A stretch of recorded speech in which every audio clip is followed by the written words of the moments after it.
안녕하세요, 선생님. 디지털 교육 2의 6장 교육 현장에서의 디지털 교육에 대해서 소개해 드리도록 하겠습니다. 상세한 내용은 교육 분야의 인공지능 윤리 원칙에 대해서 소개해 드리고, 그리고 관련된 유네스코 인공지능 윤리 원고, 그리고 SDS포 인공지능 교육 윤리, 그리고 현장을 이해하는 전문가의 필요성에 대해서 상세하게 소개해 드리도록 하겠습니다.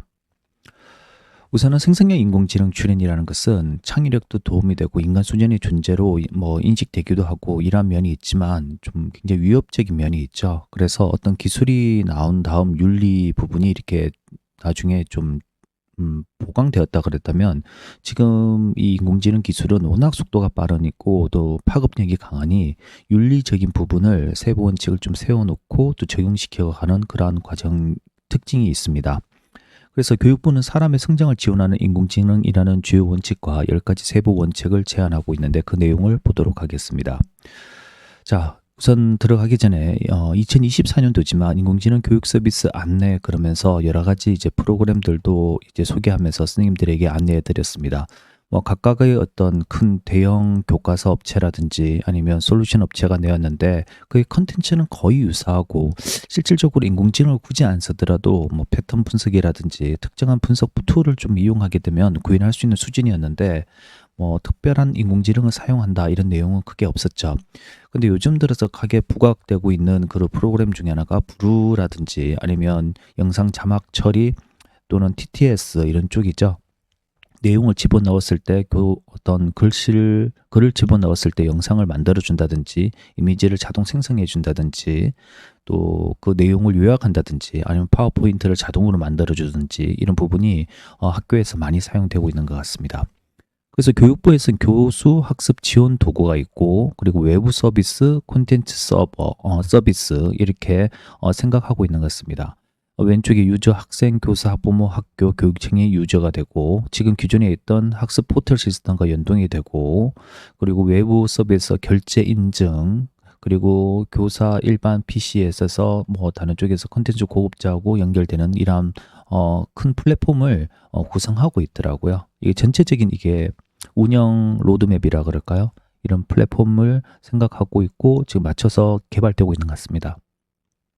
그래서 최근 들어서 인공지능을 자동으로 채점 분석 평가 시스템이라든지 선생님이 손쉽게 배포하고 학생 즉시 풀어볼 수 있는 온라인 형성 평가, 그리고 교과서의 맞춤 성취 기준에 맞는 맞춤 학습 목표, 틀린 문제에 대해 제공되는 인공지능 맞춤 문제 학습 자료, 그러니까 유사 문제, 오답 노트 학습 자료 평가 시스템 이런 모형으로 지금 진행되고 있죠.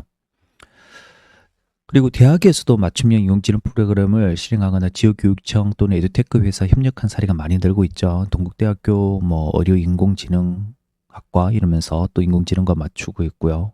한국외대에서도 업무 협약을 맺고 있고, 다양한 캠퍼스에서도 인공지능 그리고 솔루션 업체와 협력하고 있는 것 같습니다. 그런데 지금 또 하나는 우리가 간과하지 말아야 될 것이, 대학 입학 지원 인원이 계속 줄어들고 있고 대학교가 통폐합되면서 굉장히 지금 재정적으로 어려움을 겪고 있다는 부분입니다. 그 대학교 재정 부분이 눈에 띄게 어려운데 큰 뉴스가 나오지 않고 있고, 또한 인식이 잘 안 되고 있는 것 같아요. 근데 실질적으로 학교에서 운영하거나 이제 학교에서 어떤 강사 선생님들에게 돈을 주거나 그런 부분에서 지금 어려움을 많이 겪고 있는 것 같습니다. 근데 교육 현장의 이러한 특징은 보면 실제적으로 군대와 굉장히 유사한 추이를 좀 가지고 있습니다. 인구 감소 보시면 이렇게 결제적으로 많이 떨어지고 있죠. 그리고 그래서 이러한 거에서 인공지능이라든지 기계와 이런 로봇들은 많이 변화하고 있는데, 학교와 군대가 분위기가 매우 비슷한 그런 특징이 있는 것 같아요. 여담으로 학교 학생들이 이렇게 어려움을 지도가 어렵다 그러니까 군에서 나오신 분이, 저희도 이 아이들이 3년 또는 5년 뒤에 이제 군에 오게 되는데 거의 동일한 어려움을 겪고 있습니다라고 얘기하더라고요. 자, 그리고 이거는 시행착오를 통해서 발전을 하고 있는 모습을 보이는데, 이제 자동으로 문답을 할 수 있는 프로그램들이 많죠. 근데 초기에는 엉뚱한 대답을 많이 했습니다. 그러나 그걸 개선하고 그걸 좀 더 데이터화가 많아지면서 이제 그 정확한 대답, 좀 긍정적인 대답으로 유도되고 있는 것이죠. 그래서 지금 우리는 이러한 시행착오를 통한 발전을 하고 있는 시기이다. 근데 이런 걸 보면은 정반합이라는 서적을 자연스럽게 떠올릴 수밖에 없습니다. 하나의 이념이나 체제에 의해 움직이다가 그 반동으로 등장한 상반되는 새로운 상태를 제시하고 정과 반 사이의 균형을 잡아오면서 어떤 결과물이 나오면서 발전하는 것이죠. 그 자연스럽게 이 부분이 이제 생각이 났습니다. 참고로 얘기 드렸습니다. 인공지능 교육 분야에서 폭넓게 적용됨에 따라 교육 현장에서 인공지능 부정적 영향을 최소화하게 선제적이고 자율적인 규제가 필요하다. 처음 언급했던 그 부분이죠. 그래서 지금 들어가서 어떤 일이 큰일이 일어나기 전에 선제적으로 좀 규제와 그리고 규정이 좀 필요하다. 이런 얘기를 합니다. 그리고 지금 이런 일이 있는데 또 스님들에게 최근에 이제 교육계에서 좀 변화 또는 주목받고 있는 게 사회 정서 교육이란 부분도 나오고 있습니다. 그 내용은 학생들이 자기 인식, 자기 관리, 사회 인식, 그리고 관계 관리, 책임 있는 의사 결정을 들려주는 교육 그러면서 이제 이 밑에 서적들이 많이 있죠. 사회 정서 교육 그러면서 프로그램도 나오고 있고 교육청에서도 소개하고 있습니다. 근데 선생님들이 어려움을 많이 겪고 있죠. 왜냐하면 기존의 업무에서 줄어들고 새로운 업무가 들어오는 게 아니라 기존 업무에서 플러스 알파로 계속 증가되고 있거든요. 그래서 선생님들이 참 어려움이 있고 또 하나 케어라는 부분. 그러니까 교육이라는 부분은 정말 정의가 어렵죠. 그러나 그 범위가 확대되고 있는 것 같습니다. 근데 거기에 케어라는 이제 원래 가정에서 해왔던 그런 책임 또는 컨텐츠가 계속 학교로 지금 넘어오고 있는 실정입니다. 자, 그리고 피아노 사진의 발명이 음악과 그림의 변화를 주었던 인공지능은 교육의 문화를 변화시킬 것이라고 여겨집니다. 제 생각입니다. 단지 너무 큰 변화는 그 변화 자체를 인식하기 어려운 측면이 있다라는 생각입니다. 제가 매체, 미디어 관련된 이제 그런 강의를 할 때 이 두 가지를 얘기하고 있습니다.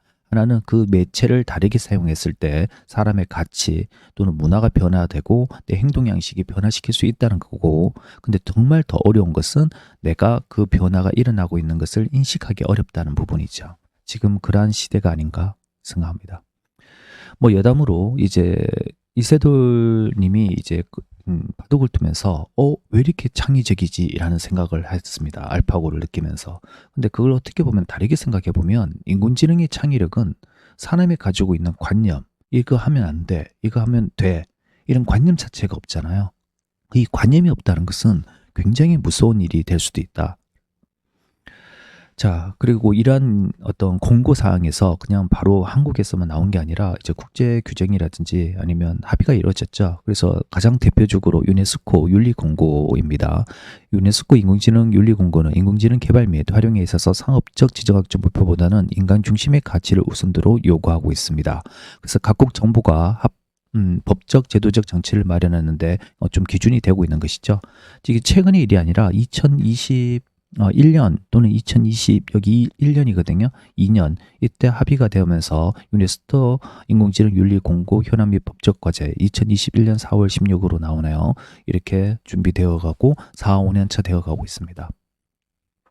내용을 한번 볼까요?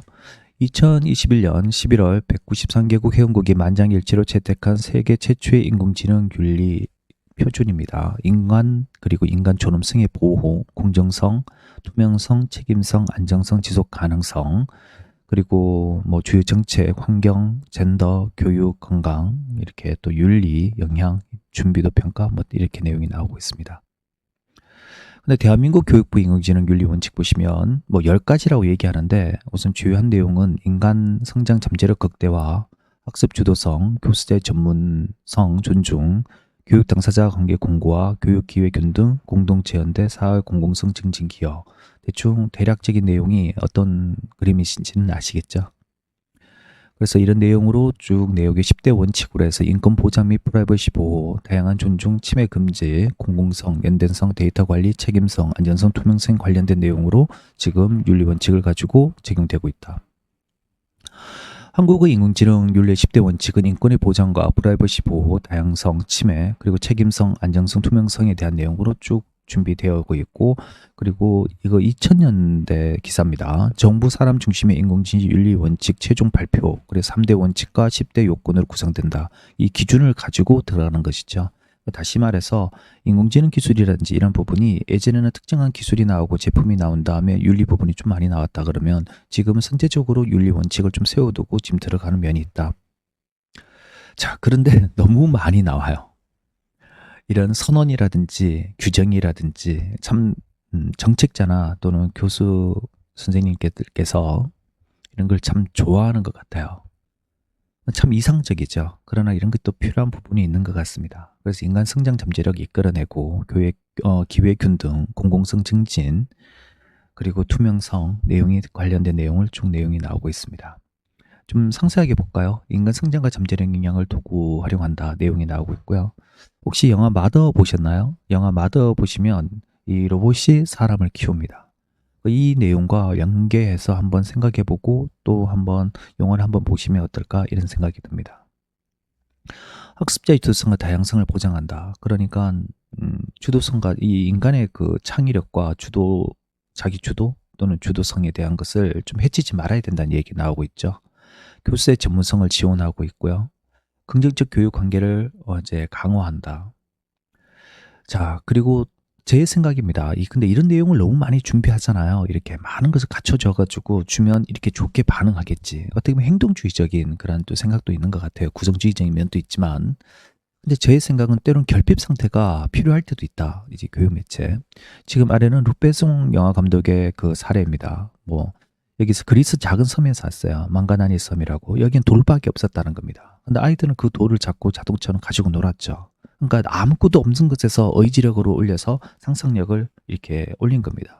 그 상상력이 풍부해졌고 아무것도 없다는 현실 때문에 내 자신이 지금 이 감독을 할 수 있겠고 이만큼 성장했다는 얘기 나오고 있습니다. 여담으로 이 철학 쪽에서 현상학에 관련된 그런 독일 교수님께서 리틀마이어 인형의 시선이라는 글에서는 아이의 아무것도 없는 또는 무표정한 인형 이런 걸 보면서 아이들은 그 상상력을 키우는데 거기에서 판타지라는 요소를 좀 주목합니다. 판타지. 이 부분이 아직 교육계에서는 많이 주목받고 못하고 있는데 이 부분이 상당히 중요한 요인으로 여겨집니다. 교육의 공정성을 보장한다. 인공지능의 교육은 사회적 약자도 접근할 수 있는 방식을 제공해야 된다 그러는데 이것은 교재 내용이 이런 데는 없지만 유니버셜 디자인하고도 관련되어 있죠. 그 초창기에는 장애인 분들을 좀 배려하고 왼손 오른손잡이 키가 작고 키가 크고 또 이런 디자인을 하다 확대되죠. 점점 그 아이들 그리고 또 이걸 하드웨어적인 부분에서 소프트웨어적인 그리고 프로그램적인 부분까지도 확인되죠. 그래서 유니버셜 디자인으로 성별, 나이, 장애, 국적 등과 관계없이 모든 사람들이 편리하게 이용할 수 있도록 제품, 환경, 서비스를 디자인하는 것을 말한다. 자, 그리고 성인 84% 희원 교육지도 부모 지급 경제를 물리기 쉬운 구조 그러면서 원격 수업으로 부모 경제를 따는 교육 격차 커진다 그러는데 실제적으로 이러한 것을 이 내용은 좀 여담으로 얘기해 드리는 건데 지금 이런 디지털 교육이나 인공 교육이 이제 진행됨에 따라서 부모의 직업과 경제력과 이런 부분 그리고 영향을 많이 받게 되는 거죠. 더욱더. 그리고 이런 부분이 또 학생들의 환경이라든지 성장에 따라서 부모님이 계신 쪽과 지금 부모님이 좀 많이 부재하는 쪽에서 많은 격차가 많이 일어나고 있는 것 같아요. 그런데 더욱더 이런 것이 강화 또는 강화된다기보다는 두드러질 것 같다는 생각을 가집니다. 사회 공동체 연대 협력이 필요하다. 지속 가능한 교육 생태계를 이용하다. 참 지속 가능이란 단어 참 많이 좋아하죠. 어떻게 보면은 환경에 유지하면서 또는 좀 사회 문화를 유지하면서 좀 연결주의적인 생각도 있는 상황에서 좀 이제 얘기를 많이 하고 있습니다. 디지털 시민성 교육을 강화한다. 개인의 행복과 사회적 공익을 추구하는 데 긍정적 영향을 미치도록 적용되어야 함을 강조하고 있고 교육 당사자 안전성을 보장한다. 학습자의 교육 현장의 안전을 최우선으로 고려돼야 된다. 그리고 데이터 투명성, 그러면서 신뢰라는 거 얘기했죠. 지난 시간에도 얘기했지만 신뢰 공학 또는 신뢰라는 부분이 굉장히 중요하다. 근데 이 신뢰가 공학에서 신뢰와 그리고 사회과학 쪽에서 경영학 쪽에서 신뢰가 조금 차이가 있습니다. 선생님들. 그리고 데이터 수집, 경제, 선택, 정제, 선택 등의 과정이 명확하고 이해하기 쉬워야 된다. 근데 이 부분 선생님 이게 데이터의 수집, 정제, 선택 과정이 명확하게 이해 쉬워야 된다. 분명히 맞는데 인공지능을 사용한다는 자체가 엄청난 대규모 데이터를 활용하는 부분이잖아요. 근데 이 부분을 선택하고 수집, 정제하는 거 명확하게 이해 쉬워야 된다는 부분은 참 어려운 난제인 것 같습니다. 이게. 그리고 개인정보 포함된 데이터는 개인정보보호법을 준수하여 적법하고 안전하게 처리해야 된다. 개인의 사생활과 침해되지 않도록 해야 된다. 그렇죠? 이력, 건강, 상담 기록 등 민간 정보가 나올 수가 있죠. 근데 또 이게 문제가 인공지능의 문제가 아니라 사용하는 사용자가 이걸 또 인공지능에게 이런 개인 정보를 나올 수 있도록 유도시키는 경향도 있는 것 같습니다. 교육기관 정보 유출, 그래서 내신 성적도 털리고 대학교에서도 정보 유출되고 전남교육청, 뭐 여수교육청 항상 많은 애 있죠. 우리 나이스나 업무 포털이나 보면은 학교에서도 보면은 엄청난 데이터를 활용하고 있는 것 같습니다. 제가 개인적으로 학교 웹사이트를 10여 년 동안 운영하고 한 20년 전에도 만들었거든요. 그리고 웹사이트 회사도 한 경험이 있습니다. 근데 학교에서 웹사이트를 만들었을 때 제가 첫 번째 했던 것은 로그인을 없애버렸습니다. 로그인을 해서 봐야 되고 보호해야 될 데이터가 없습니다. 학생들은 제일 관심 있는 것은 오늘 급식이 무엇인지죠. 그러니까 로그인을 없애도 충분히 운영이 되더라고요. 그러니까 운영이 데이터가 없고 개인정보가 없으니까 이제 보안 프로그램이 굉장히 약한 걸 써도 되고 해킹이 돼도 특별하게 문제가 되지 않더라고요. 다시 지우고 그냥 카피해버리면 되니까. 근데 너무 지금 과도한 개인정보와 학생정보를 이제 교육계에서 이제 보관하고 운영하고 있는 것이 아닌가 이런 생각을 가져봅니다. 자, 그리고 해킹 사태, 교직원 반발 이렇게 나는데 또 한동안 학교에서 이런 또 보안을 굉장히 또 강화했었죠. 그래서 다음이나 네이버 웹사이트 이메일을 못 썼습니다. 그리고 지금도 그런 지역도 있고요. 그리고 카카오톡은 당연히 안 됐고요. 근데 코로나 때 되면서 급하게 이걸 다 풀었죠. 근데 코로나가 어느 정도 이제 정리가 된 다음 다시 묶으려고 그랬는데 사람들이 굉장히 이렇게 거부하죠. 근데 이렇게 있어도 학교에 개인정보가 유출되는 일은 거의 없지 않습니까? 또 그걸 막았다 그래서 또 안 나가는 것도 아니고요. 그래서 이런 거 보면은 좀 현실적이고 좀 실리적인 그런 정책이 마련되어야 되는데 정책을 하시는 분들이 이 내 현장과 이해도가 많이 벌어져 있는 상태입니다. 자, SDG4에 달성하는 인공지능 교육 윤리, 지속 가능 발전 목표 이런 내용이 나오고 있고 SDG4 이라면 모두를 위한 포용적이고 양질의 교육 보장과 평생 학습 기회 보장 증진되는 그런 내용이다. 여기 보면 2015년 9월 25일 유엔에서 2030년까지 달성하기로 한 17개 목표, 세부 목표 이런 내용입니다. 그 지속 가능 발전 목표 그러면서 SDG4 이런 내용이 있다. 자, 그래서 내용 보면 초중등 교육에서 국가 수준 학업 성취와 학습 성과 모니터링, 뭐 영유아 보육, 교육, 그리고 국립을 이용해서 누리재정 정책 강화, 2030까지 모든 남성과 여성에게 뭐 직업 기술의 고등교육, 그리고 전문 직업 기술, 그리고 지속 가능 발전 세계 시민 교육으로 지속 가능 발전 증식 위해서 습득 보장, 형평성, 성인 문해 수리력을 증가시킨다. 이런 내용으로 하죠. 자, 그래서 지속 가능 발전 목표 중에서 하나의 양질의 교육 보장이라는 목표를 달성하기 위해서는 인공지능 효과적인 사용과 한계점에서 완화 주목하고 미래지향적인 교육 시스템을 구축해야 된다. 내용이 나옵니다. 그래서 자연스럽게 데이터 활용 개인정보 보고 성평형성 문제, 증거 기반 교육, 그리고 교사 역할의 변화 이렇게 나오고 있습니다. 그래서 교사는 이제 인공지능을 이용하고 데이터를 활용하는 데 있어서 교사 역할이 단순하게 정보의 전달을 넘어서 뭐 교재에서는 오케스트레이션이라고 얘기하더라고요. 전체적인 화음 또는 지휘가 하는 그리고 어떤 목표를 설정해 줄 수 있고 도움을 줄 수 있는 그러한 자세 또는 역할의 변화가 일어나고 있다 이런 얘기하고 있었습니다. 그 다양성과 포괄성 이런 내용이 있네요. 자, 책으로 바다를 공부한 학생과 바다에서 생활한 학생 같은 걸 보더라도 너무나 많은 차이를 가지겠죠. 그래서 지금 우리 현장에서는 전공자 혹은 실무자, 정책 기반자가 아니다. 지금 이게 문제점이 제일 큰 문제점이 아닌가 생각이 듭니다. 여기서 보시면 최근 뉴스인데 교육부에서 현장을 모른다. 교육부. 교사 출신 장학관 고위직 진출이 7개 지위는 차단되어 있다. 그래서 현재 교육부 공무원 직위는 총 12개인데 이 중에서 7개 정도를 차단되어 있고 그러니까 많은 부분이 3분의 2 정도는 이제 현장에서 계신 분이 못 올라가게 되어 있죠. 그러니까 어떤 교육계에서 나오는 정책이 돼 보면은 요즘 많이 좋아지긴 좋지만 현장과 괴리되는 정책들이 너무 많이 나오고 있죠.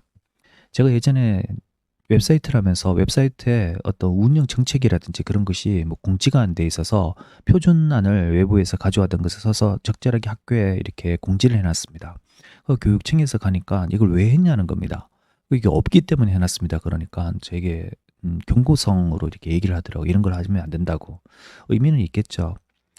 그래서 왜 회원 가입이 없냐는 겁니다. 회원 가입할 내용이 없고 로그인이 필요 없다 그러니까 그것도 이제 경고를 주게 되고 참 여러 일들을 많이 겪었고 다음이나 네이버 못 쓰게 하다가 이제 또 쓰게 하고 또 메신저도 있었죠. 최근에 쿨 메신저 주로 학교에서 많이 사용하죠. 그래서 교육청에서도 메신저를 쓰게 했다가 실제 학교 교육청 제공되는 메신저는 메신저가 아니라 웹사이트에 운영되는 하나의 뭐 정보 사이트였습니다. 그러니까 지금 선생님들끼리 메신저를 통해서 엄청난 정보 그리고 업무를 처리하는데 그게 불가능하니까 다시 외부 기관에서 사용하던 쿨 메신저를 사용하고 있죠. 그래서 이런 정책적으로 보거나 이런 내용을 보면은 학교 현장하고 그리고 정책을 입안하시는 분하고 좀 현장감의 그런 좀 차이가 많이 일어나는 곳이 이 교육계가 아닌가 이런 생각을 해봅니다.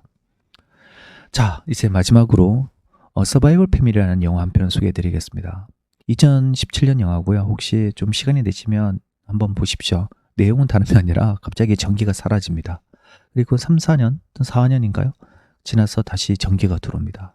그때 그 가족의 변화를 얘기합니다. 이 매체, 미디어 이론에서도 이거 적용시킬 수 있는 내용이죠. 마셜 맥론이라는 교수님께서는 이제 캐나다 교수님이고 영어 영문과 쪽 교수님인 걸로 알고 있는데 1960년대 후반에 글을 쓰셨습니다. 그러면서 매체, 미디어에 대한 어떤 특징적인 부분을 이제 아주 통찰력 있는 글을 내셨는데 그중에서 가장 큰 지금 주요 매체를 전기로 들더라고요. 아마 그 내용을 가지고 영화를 만들었지 않을까 하는 생각이 드는데 이 전기가 사라졌을 때 사람들은 어떤 행동과 의식의 변화를 가지는가? 실제로 전기가 끊어진 후 사람들의 식생활과 사고와 그리고 행동 양식의 변화를 가져오죠. 다시 전기가 들어옵니다.